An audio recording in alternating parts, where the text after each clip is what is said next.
Yaorana Manahao et bienvenue dans Manava, votre émission Info Service. Aujourd'hui, nous allons plonger dans l'univers du surf et du bodyboard en compagnie de passionnés de tout âge. Pour célébrer la deuxième édition du Reef Tahiti Nui Festival qui aura lieu dans quelques jours, nous avons le plaisir d'accueillir Steven Pearson, champion de surf et coach à Tahiti Nui Surf School and Club. Yorana. Et Yorana tout le monde.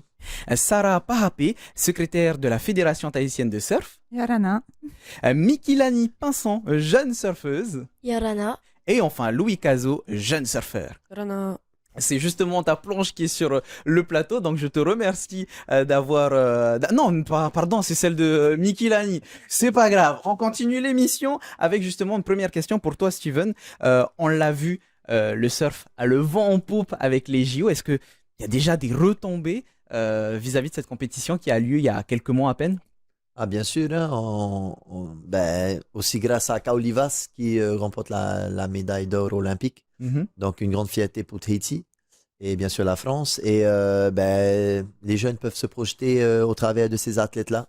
Donc, ça fait du bien au surf et au monde du sport polynésien. Un peu la même question pour toi, Sarah. Est-ce que vous avez déjà eu des retours? Alors peut-être pas des retombées ni économiques ni touristiques, c'est peut-être un petit peu court pour avoir du recul par rapport à ça, mais juste par rapport à la motivation de ces jeunes qui s'investissent dans le sport. Ah oui, mais complètement. On a beaucoup d'athlètes qui aujourd'hui voient haut, voient très loin parce qu'ils veulent déjà s'inscrire sur les listes des sportifs de haut niveau. Il y en a pas mal qui s'exportent dès aujourd'hui à l'étranger et font des résultats. Donc oui, au travers de la victoire de Kaoli, il en a mis plein les yeux dans cette nouvelle génération. Et oui, il y a des retombées sur tous les plans. Sur tous les plans. Justement, parlons de cette compétition. Avant de faire parler nos jeunes athlètes sur le plateau, Steven, est-ce qu'on peut parler des compétitions qu'il y a sur le territoire? Il y en a moins d'une dizaine pour les moins de 18 ans. Ah, voilà, déjà la Fédération tahitienne de surf met en place un championnat, un teen, donc 18 ans et moins, avec 4 compétitions dans le calendrier pour les jeunes. Ensuite, il y a quelques clubs qui organisent aussi des compétitions juniors, donc 18 ans et moins, comme le Tapuna Surf Club et aussi le Verao Surf Club. Maintenant, c'est Tahiti Iti Surf Club. Donc, et on encourage tous les autres clubs aussi à augmenter un peu le nombre de compétitions pour ces enfants-là, pour devenir un peu plus pro, pour pratiquer un peu plus au niveau des stratégies, de la technique, et que ce soit une routine de vie pour tous ces jeunes. À l'étranger, ils ont une compétition tous les week-ends. Ici, on a 4 compétitions dans l'année. Donc voilà, j'espère au travers de notre festival motiver d'autres clubs à organiser plus de compétitions.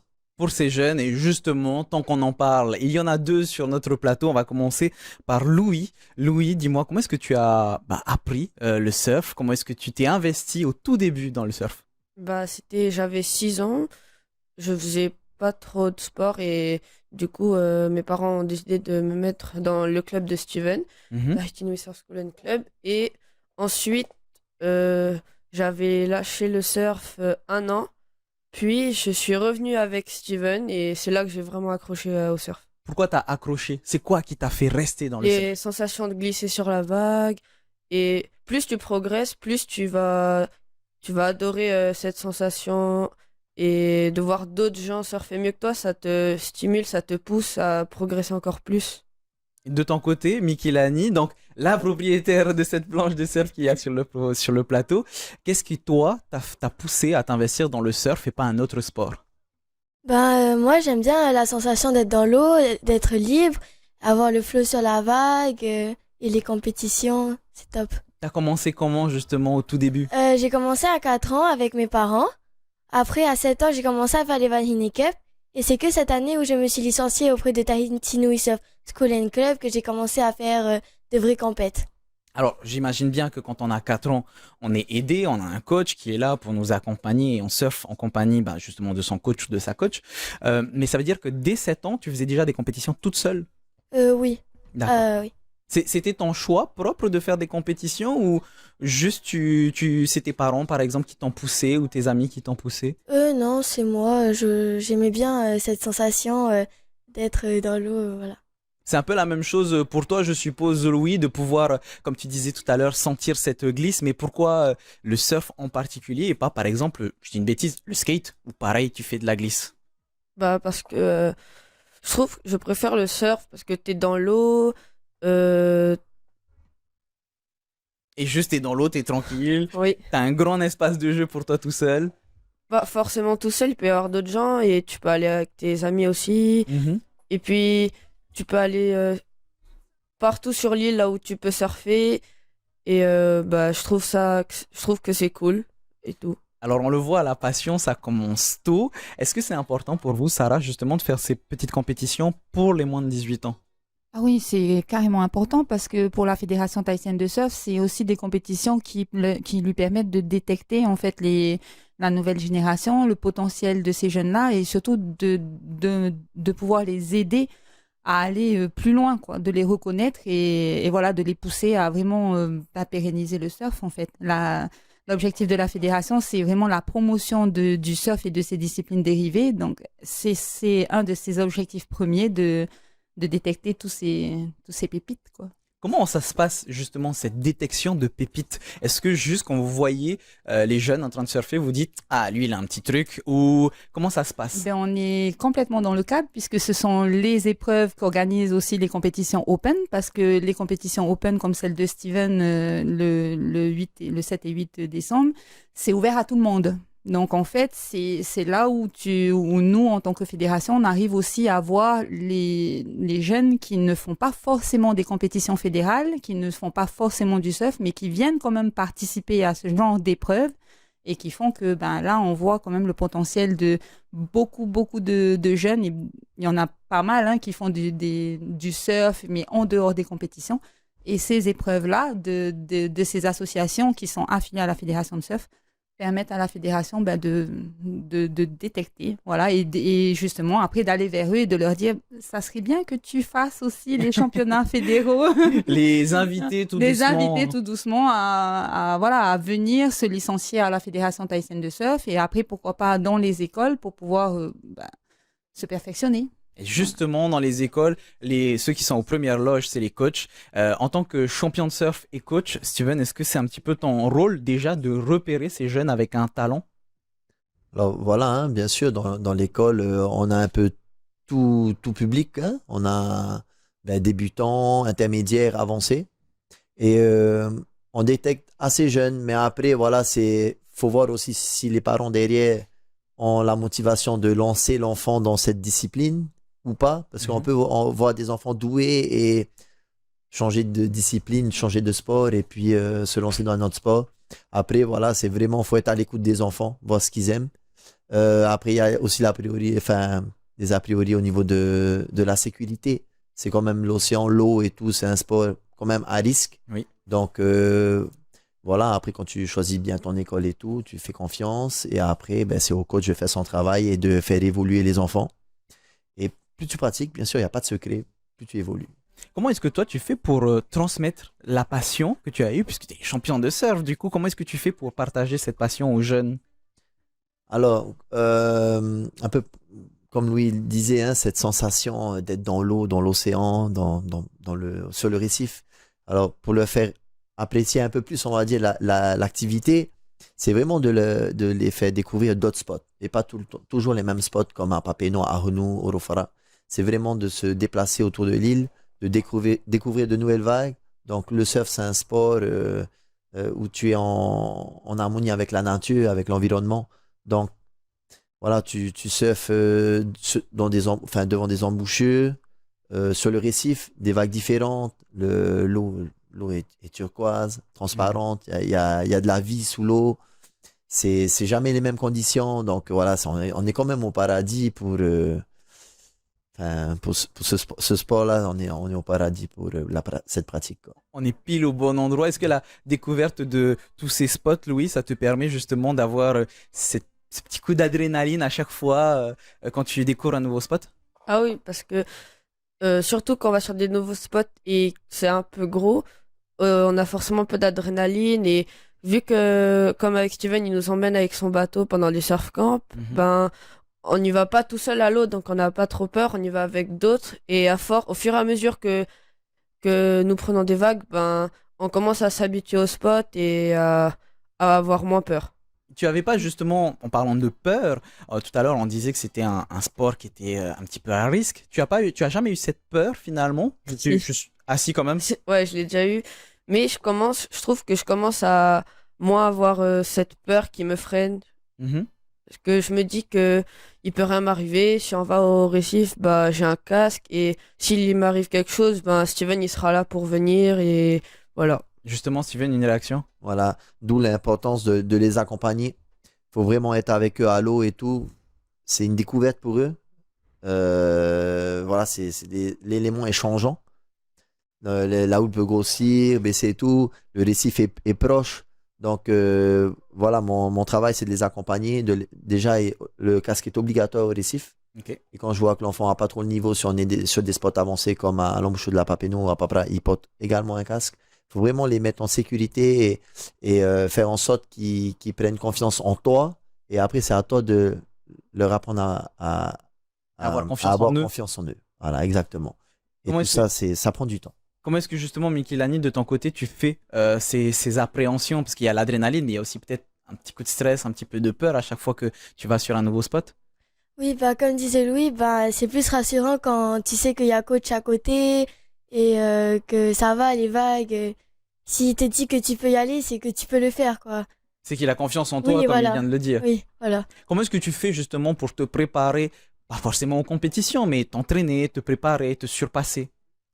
Ben, des fois, je fais les surf camps aussi et du coup, ça m'entraîne aussi à me surpasser parce que il y a des élèves qui sont beaucoup plus forts que moi. Du coup, bah, ça m'aide aussi à me comparer, à voir où j'en suis comparé aux autres. Généralement, dans des sports, il y a certains athlètes qui ont toujours cette petite étincelle au fond du cœur. Ils le font pour la famille, pour les amis, pour leur confiance propre. C'est quoi, toi, ta petite étincelle qui te permet de continuer encore et encore? Bah moi, c'est juste pour moi, je veux donner le meilleur de moi-même pour aller le plus loin possible. Mhm. Voilà. De ton côté, Louis?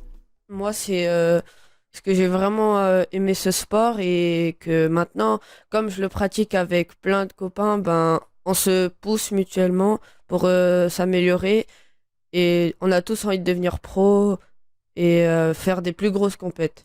Alors, au-delà de la promotion, Sarah, il y a d'autres intérêts à pousser ces jeunes à faire des compétitions moins de 18 ans, comme celle qui va avoir lieu dans pas longtemps? D'autres intérêts, bah, en fait, c'est surtout pour les pousser à aller à les écouter déjà et puis à les mettre, voilà, à les suivre et à faire ce qu'ils ont envie de faire parce qu'un enfant qui sait pas ce qu'il a envie de faire, ben, c'est un peu dommage, quoi. Donc vraiment, l'intérêt, oui, il est aussi bien pour la fédération que pour l'athlète en lui-même.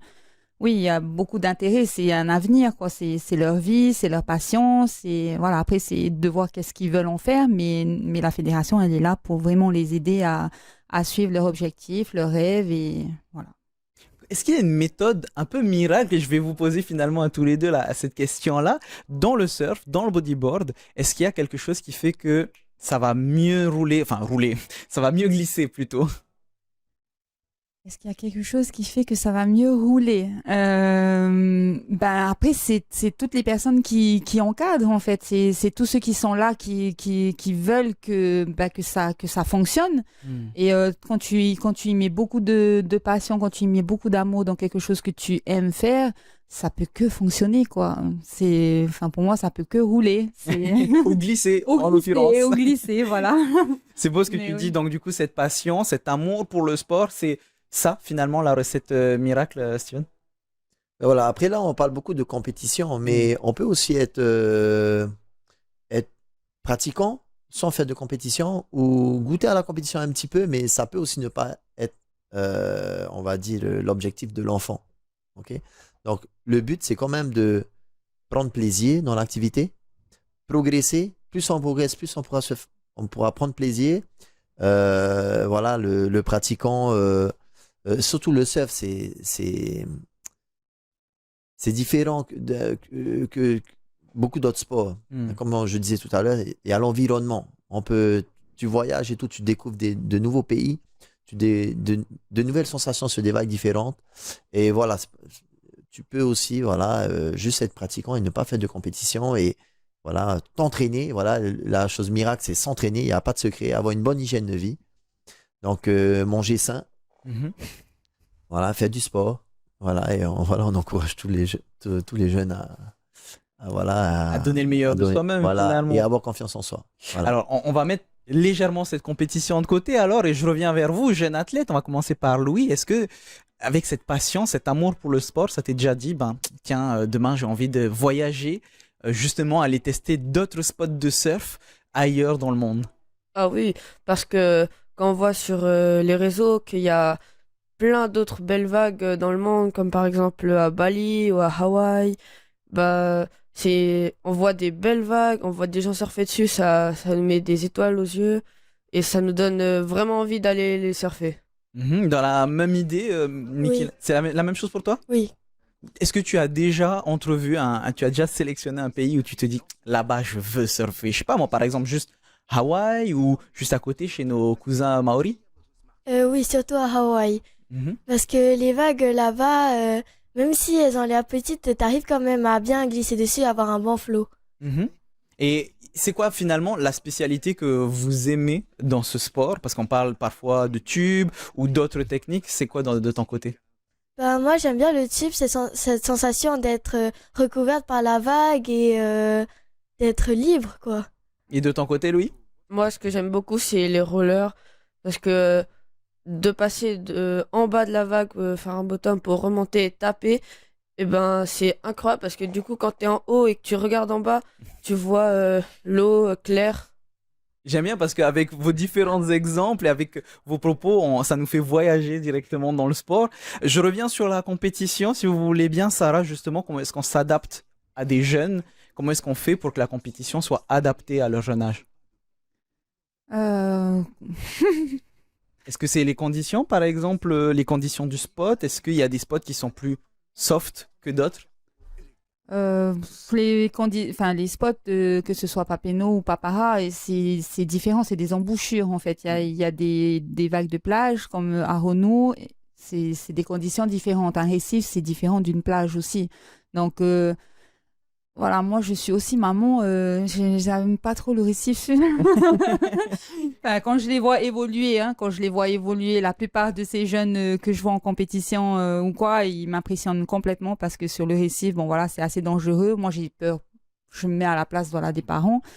Mais il faut vraiment leur montrer qu'on a confiance en eux et en plus ils ont cette motivation, ils ont cette passion, donc ils ont cette envie et il faut leur montrer que nous aussi, à la fédération, on a complètement confiance en eux et qu'ils sont capables de le faire, quoi. Tout à l'heure, on a parlé de confiance en eux et eux-mêmes avoir confiance en soi, mais comment est-ce que toi tu fais pour gérer finalement entre ce stress, ce côté protecteur? Tu regardes pas? Tout simplement. Tout simplement. Je reste, je fais en sorte de voir les résultats qu'ils ont sur mon ordinateur, des fois, je vois quelques réactions, en disant waouh, ça c'était une belle manœuvre, etc. Mais oui, complètement. En tout cas moi en tant que maman et puis voilà quelqu'un qui gère la compétition. Il m'impressionne complètement, mais quand c'est sur le récif surtout, ça fait un peu peur. Voilà. Enfin, moi personnellement, je regarde pas, mais je sais qu'ils ont cette hargne, si tu veux, déjà jeunes comme ils sont.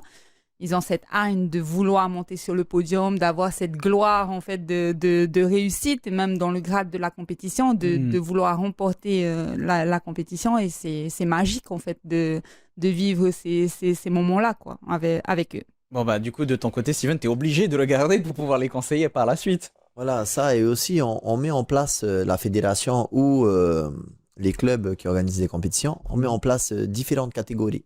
Donc là, les enfants, ils vont pas se retrouver, un enfant de 8 ans va pas se retrouver avec un enfant de 16-17 ans. Donc du coup, il est dans une catégorie, dans sa catégorie où il peut se confronter à des enfants de son âge, on va dire. Et par rapport aux catégories, on accepte aussi que les parents accompagnent l'enfant à l'eau. Du coup, l'enfant, il peut aussi être un peu plus à l'aise, un peu plus en confiance. Il y a un support juste à côté, Exactement, finalement. soit avec un de ses parents, ou soit avec un des coachs du club dans lequel il est. Mhm. Et les enfants, voilà, sont accompagnés. Et du coup, ça met l'enfant dans un certain confort,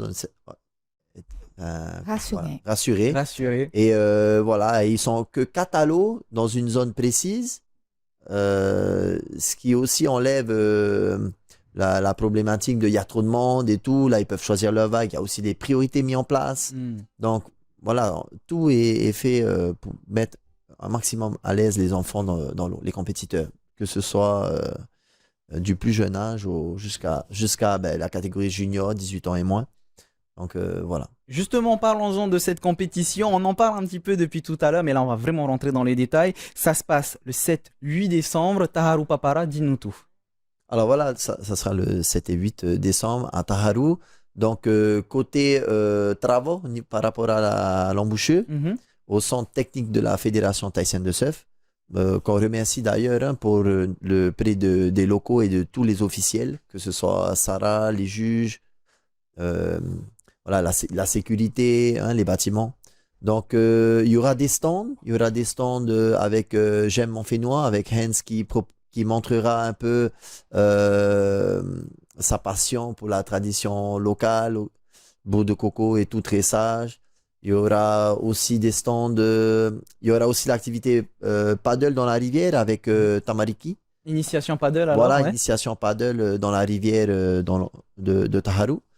Il y aura également des bains de glace proposés au public et aux athlètes également. Il y aura aussi du beach soccer avec voilà, Ok. il y a un tournoi organisé par la Fédération thaïsienne de football et le Tereone Club. Donc, on les remercie. Et donc, il y aura pas mal d'animations sur la plage. Donc, on vous invite tous à venir admirer tous ces jeunes athlètes, que ce soit au niveau du surf et du beach soccer. De toute façon, l'objectif du club, c'était de promouvoir le sport, promouvoir la discipline qui est le surf et le bodyboard Mhm. chez les moins de 18 ans. Surf et discipline associée, finalement. Voilà, Il y a aussi du paddle, exactement, etc. paddle, beach soccer. Et bien sûr, de favoriser la rencontre entre tous ces enfants qui sont de sport, enfin, qui viennent de sports différents. Et pourquoi pas trouver des pépites, que ce soit dans le beach soccer, dans le paddle, ou dans le surf, ou dans le bodyboard. Donc, ça sera un très beau week-end. En parlant de ça, on va se tourner vers les jeunes athlètes. Ça va être, je pense, votre dernière question. On se tourne déjà vers Louis. Est-ce que tu as des appréhensions, des peurs pour cette compétition? Je stresse un peu, mais je me dis que c'est un bon stress parce que on a quand même besoin d'avoir ce stress pour performer pendant notre série. Et moi, dans la catégorie minime, je vise au moins demi-finale. Et dans la catégorie novice, j'essaye au moins de faire podium, viser premier dans cette catégorie. Mikilani, toi, je te sens tellement prête que tu as amené ta planche sur le plateau. Oui. Comment est-ce que tu appréhendes finalement ce week-end? Je suis un peu stressée, mais je vais juste viser le podium et faire le meilleur de moi-même. Tout simplement. Oui. Alors, dans d'autres pays, par exemple aux États-Unis, on s'investit très jeune dans le football américain, dans le basketball, dans le baseball. En Corée, ils sont beaucoup orientés autour du e-sport. Est-ce que ici, en Polynésie, Sarah, ça pourrait être pas mal d'avoir notre spécialité surf? Ça serait parfait, oui. Mhm.